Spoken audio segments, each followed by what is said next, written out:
At our engagement party, she whispered, "I'm having second thoughts about everything." I canceled the wedding and told everyone why. Last week, she saw me at the park with my wife and daughter. Hey viewers, before we move on to the video, please make sure to subscribe to the channel and hit the like button if you want to see more stories like this. Thanks. The fairy lights strung through the old oak tree twinkled like 1,000 captured fireflies. Laughter, warm and easy, bubbled up from groups of our friends and family clustered across the backyard. The air smelled of grilled meat, expensive perfume, and the sweet, hopeful scent of a summer night. Our engagement party, hers and mine. I stood by the makeshift bar, a glass of whiskey in my hand, watching her. Sarah was holding court by the fireplace, her laugh, that loud, uninhibited cackle I used to love, cutting through the murmur of the party. She looked beautiful. The emerald green dress I'd bought her for her birthday clung to her in a way that made me feel a possessive pride. This was all for us. The 5-year journey, the arguments, the compromises, all culminating in this perfect, shimmering moment. I was all in. I had been since the day I'd asked her on that rain-soaked hike up Miller's Point. The memory flashed, bright and clear against the party lights. Her, breathless and smiling, her hair plastered to her cheeks. Me, fumbling with the ring box, my hands numb from cold and nerves. The yes, that was more of a joyful scream, echoing off the wet granite cliffs. It had felt so real, so earned. My best friend, Dave, clapped me on the back, jolting me back to the present. "Can't believe you're actually locking it down, man. She's a force of nature. The best kind," I said, and I meant it. Sarah was a hurricane, and for years, I'd been happy to be the eye of her storm. That's when I saw her detach from her group, her smile faltering as she caught my eye. She gestured with a slight tilt of her head toward the darker, quieter part of the garden, near the old rose bushes. My heart gave a little leap. A secret moment? A stolen kiss away from the crowd? I gave Dave a wink and navigated through the well-wishers, my focus entirely on her. The sounds of the party faded as we moved behind the large oak, the twinkling lights now just a distant glow. The scent of roses was thick and cloying. "Hey, you okay?" I asked, reaching for her hand. It was cold, and she pulled it away, tucking it under her arm. "Everyone's having a great time. You're the star." She wouldn't look at me. Instead, she stared at a half-bloomed rose, her jaw tight. The silence stretched, becoming heavy, wrong. "Sarah?" She took a sharp breath. "Mark, I'm having second thoughts." The words landed like a physical blow to my chest. I actually took a half step back. My mind scrambled, trying to soften them, to find a reasonable context. Cold feet. Everyone gets cold feet. About the party? I forced a laugh, but it came out strangled. "It's a bit overwhelming, I know. We can sneak away soon. Just say the word." Her eyes flickered to me then, and the coldness in them stole the air from my lungs. It wasn't anxiety. It was dismissal. "No," she said, her voice low and terrifyingly steady. "Not about the party. About everything. Us. This." She waved a hand vaguely in the direction of the laughter, the music, the future we'd planned. Trapped. The word felt foreign and poisonous on my tongue. "Sarah, we planned this together." "What are you talking about?" She finally turned to face me fully, and there was a strange, almost smug defiance in her expression. It was then I noticed her friends, Qley and Megan, standing not far away, pretending to examine a hydrangea bush, but watching us intently. This was a performance. I was being put in my place, and she wanted witnesses. "I just need to know if this is it," she said, her voice rising slightly, ensuring they could hear. "If you're it. It all feels so final. And I'm not sure I want final." The buzz of the party completely vanished, replaced by a roaring in my ears. I saw the whole scene with a horrifying, crystalline clarity. The carefully chosen venue, our families, our friends, all just a backdrop for her to voice her contempt. She wasn't sharing a vulnerability. She was staging a public execution of our relationship. The love I'd felt moments before curdled into a solid, cold weight in my gut. I looked at her, at the woman I was ready to build a life with, and I saw a stranger. The hurricane had finally turned on me, but I wouldn't be destroyed by it. The anger, the hurt, the desperate urge to beg, it all rose in a hot wave, and I consciously, deliberately, let it pass. I would not give her, or her audience, that satisfaction. My face, which must have been a mask of shock, settled into a calm neutrality. I nodded slowly, as if processing a minor piece of business news. Okay, I said, my voice eerily quiet but clear. I understand. I saw a flicker of surprise in her eyes. This wasn't the reaction she'd scripted. She expected drama, tears, a scene that would justify her trapped narrative. She got nothing. I didn't say another word. I turned my back on her and walked away, leaving her standing there in the shadow of the roses. I walked right back into the heart of the party, the noise rushing back in a wave. I saw the questioning looks, the whispered concerns. I walked to the center of the yard, picked up a spoon, and tapped it gently against my whiskey glass. The conversations died down. 100 faces turned to me, expectant, smiling. My parents, her parents, Dave with a confused frown. Everyone, I said, my voice carrying without a tremor. Thank you all so much for coming tonight to celebrate with us. I paused, making eye contact with a few people. It seems the celebration is premature. The engagement is off. Sarah is having second thoughts about everything. So, please, enjoy the rest of the food and drinks. The party's over. The silence that followed was absolute. And in that silence, I took my first clean breath in minutes. The betrayal was complete, and my dignity, though it felt like a suit of armor I'd never asked for, was intact. The silence in my apartment was a physical presence. It was heavier than the quiet of a library, deeper than the hush of a sleeping city. It was the silence of a future that had just been erased. The drive home from the party was a blur of streetlights and the hollow roar of the engine. I hadn't looked back. I hadn't said another word to Sarah, to her gawking friends, to my stunned parents. I just walked to my car, got in, and left. The first thing I did was take off the crisp blue button-down shirt I'd bought for the party. It felt like a costume. I dropped it on the floor, not in anger, but in a kind of numb dissociation. I stood in the middle of my living room, in a white t-shirt and my dress pants, and just breathed. The apartment, which had felt like a temporary stopgap until we bought a house, now felt cavernous and foreign. My phone started buzzing. First, it was my mom, then Dave, then a flurry of texts from numbers I didn't recognize, probably Sarah's family. I picked up the phone, my thumb hovering over the power button. But that felt like running. Instead, I went into the settings and turned on Do Not Disturb, allowing only calls from my parents and Dave to come through. I wasn't hiding. I was creating a perimeter. The next morning, I woke up at 6 a.m., not because I was well rested, but because my body had simply run out of sleep. The reality of it hit me the moment I opened my eyes. It wasn't a bad dream. The memory of the twinkling lights and her cold, performative voice was etched into my mind. The feeling wasn't one of heart-shattering grief, not yet. It was a profound, bone-deep confusion, like I'd been following a map only to discover the world itself had been redrawn overnight. I made coffee. The mundane ritual was an anchor. Then, I went to my laptop. I opened a spreadsheet I'd lovingly titled Wedding_Plan_V3. I scanned the list of vendors, the Ridgewood venue, Magnolia Catering, Aria String Quartet, Premier Photography. My first call was to the venue manager, a cheerful woman named Brenda. Ridgewood Events, this is Brenda. Hi Brenda, it's Mark Evans. We have the wedding booked for October 15th. Why, hello Mark. So excited for you and Sarah. What can I do for you? I need to cancel the booking. The line went silent for a beat. Oh, I see. Is everything all right? The engagement has been broken, I said, my voice flat and even. I apologize for the late notice. I understand we'll forfeit the deposit. Please consider it done. Thank you for your time. I hung up before she could offer condolences or ask prying questions. I repeated the process with the caterer, the quartet, the photographer. My script was the same with each one, polite, firm, and brutally final. The engagement has been broken. Cancel everything. Forfeit the deposit. Thank you. I was a machine, systematically dismantling the future we'd built. There was a strange, grim satisfaction in it. With every cancellation, I was taking back a piece of control. 2 days after the party, the doorbell rang. I knew it was her. I'd ignored all her texts, a chaotic mix of "we need to talk" and "you humiliated me." And she had run out of patience.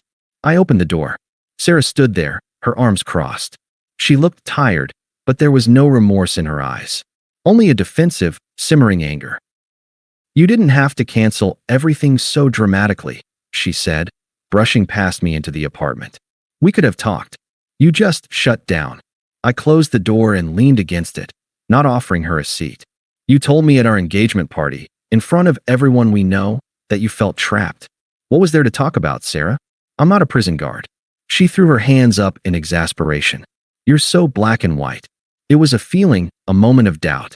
"You're just proving my point that you can't handle complexity. You can't handle real, messy emotions."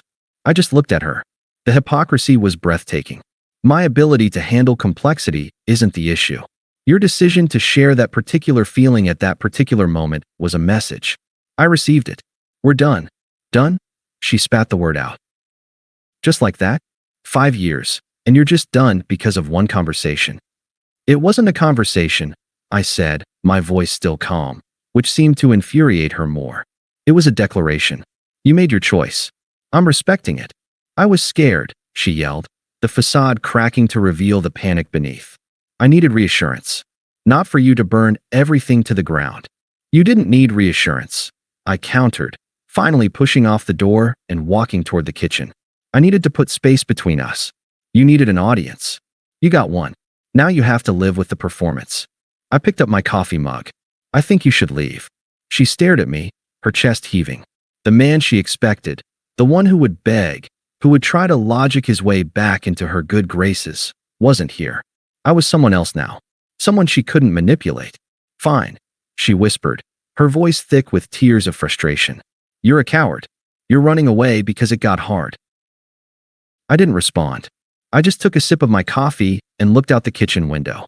After a moment, I heard the front door open and then slam shut. The silence returned, but it felt different now. It was no longer the silence of absence, but of resolution. I picked up my phone and went to my social media apps.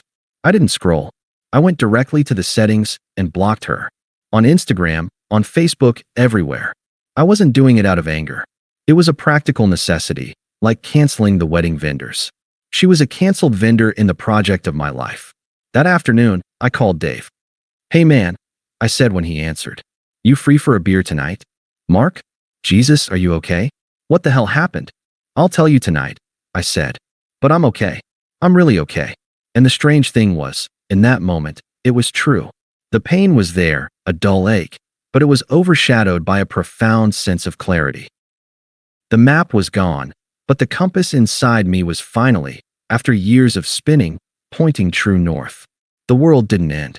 The sun kept rising. That was the first surprise. I'd somehow expected the universe to acknowledge the cataclysm, to grind to a halt in solidarity with my shattered life. Instead, Tuesday came, and I went to work.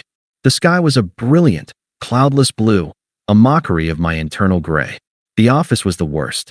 The pitying looks, the hushed conversations that died when I walked into the break room. I held my head high, offered a tight smile, and said, "It's all good. Appreciate the concern," to anyone brave enough to approach me. I became a master of deflection.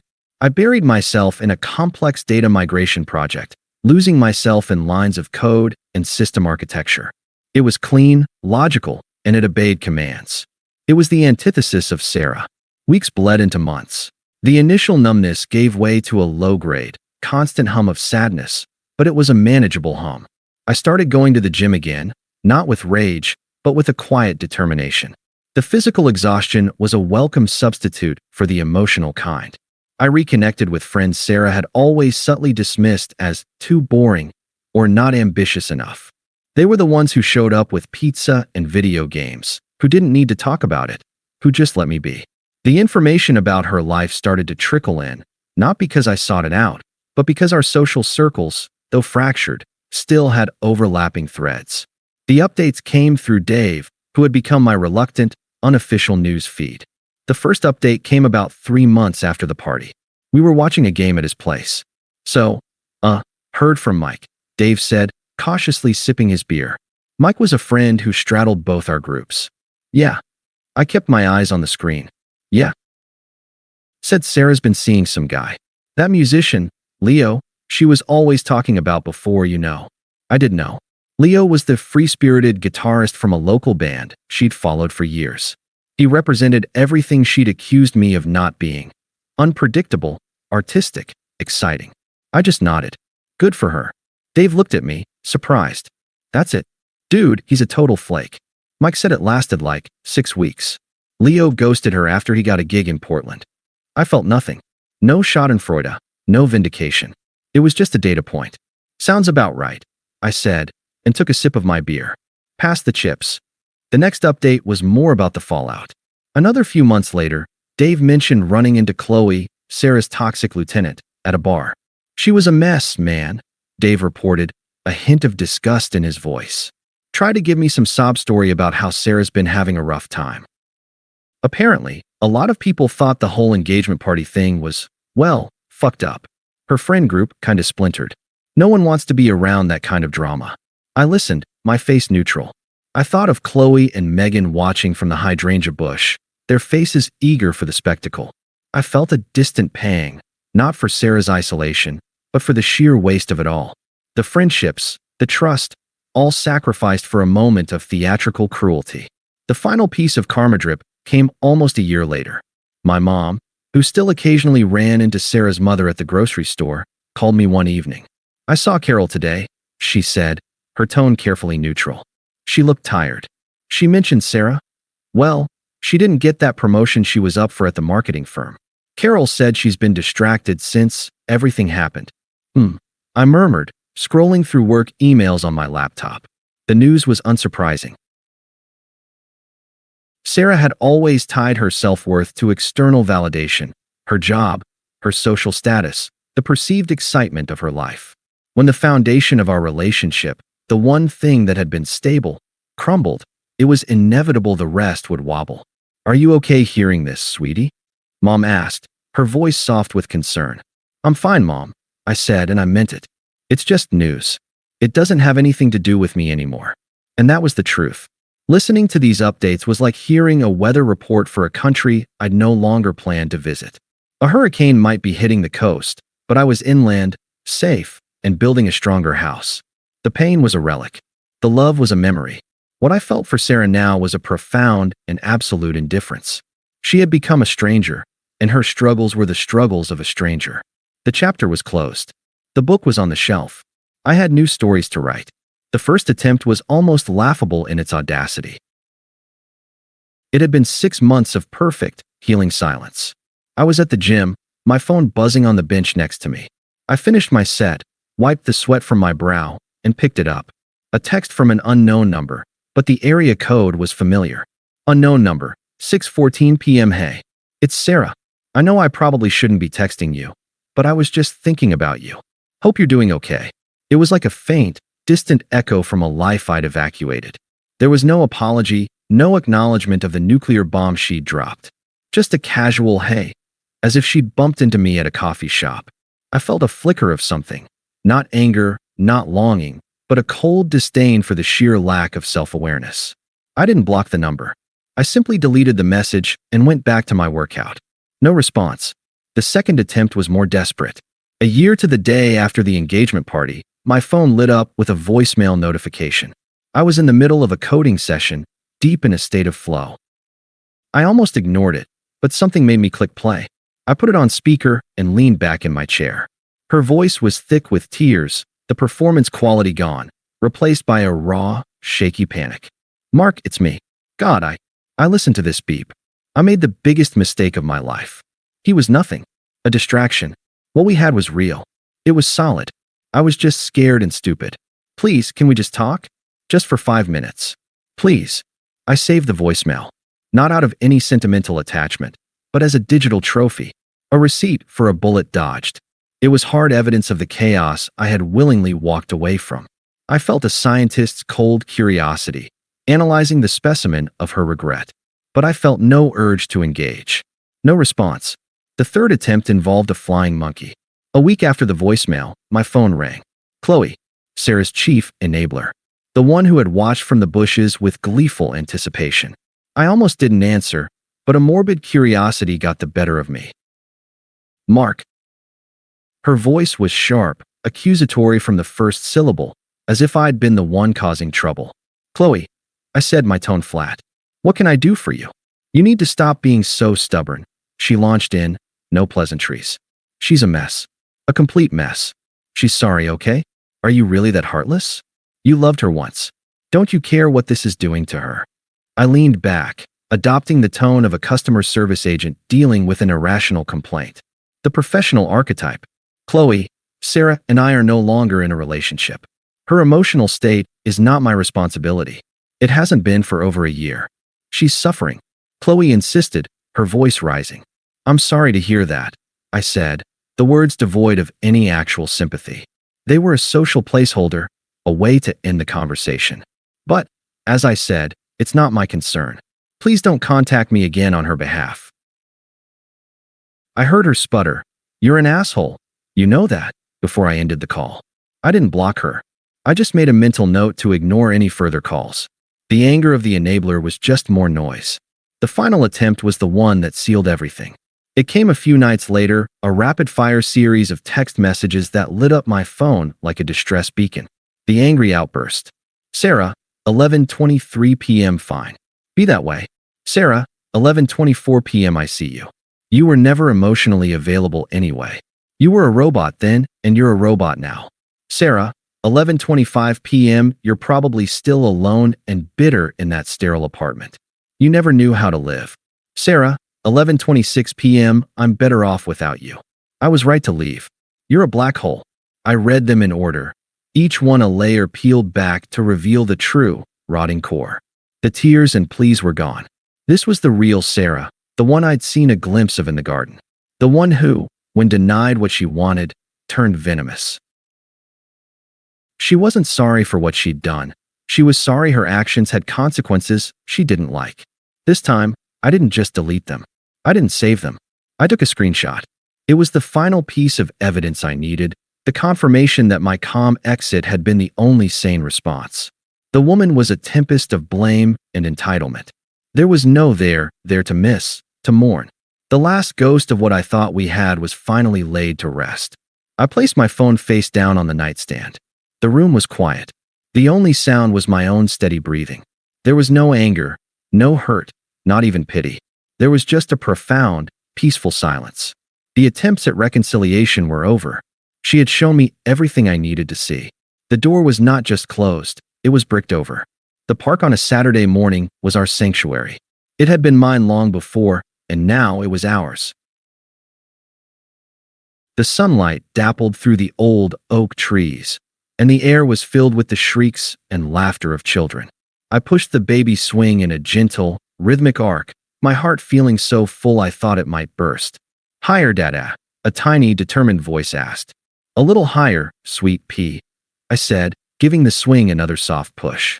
My daughter, Ellie, giggled, her curls bouncing under her sun hat. From a nearby bench, my wife, Lena, watched us, a book open but forgotten in her lap, a soft smile playing on her lips. She caught my eye and winked. This was everything. The quiet, solid happiness I hadn't even known to dream of after the bomb Sarah had dropped on my life. It wasn't a frantic, dramatic passion. It was a deep, steady current of joy. I lifted Ellie from the swing, and she immediately wrapped her arms around my neck, burying her face in my shoulder with a contented sigh. I breathed in the scent of baby shampoo and sunshine. This was my life now. It was real in a way the previous one, with its performative parties and constant need for external validation, never had been. That's when I felt it, the unmistakable prickle of being watched. It was a cold spot on the warm day.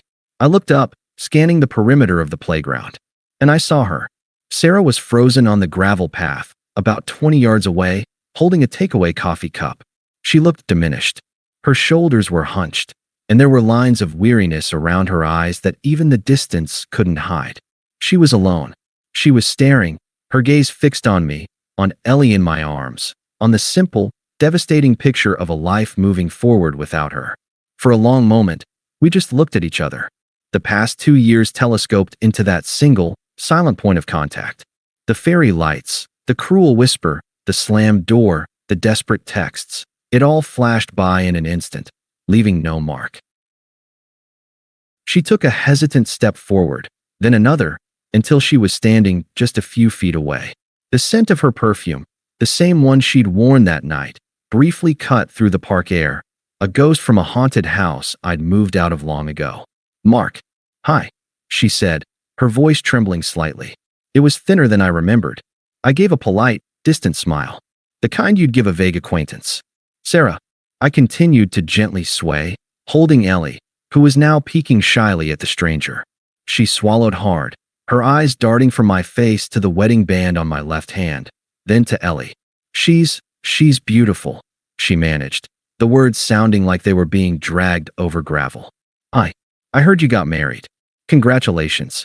"Thank you," I said, my voice even. I turned my attention fully back to my daughter. "Okay, adventure girl, all done with the swings? Ready to see Mama?" Lena was already walking toward us, her expression warm but curious.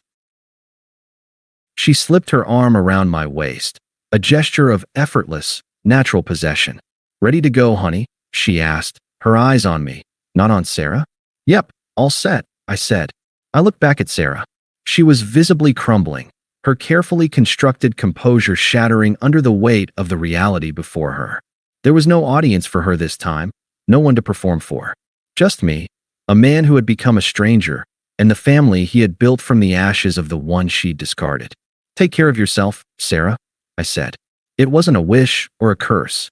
It was a dismissal, a final, polite closing of a door that had, in truth, been closed for years.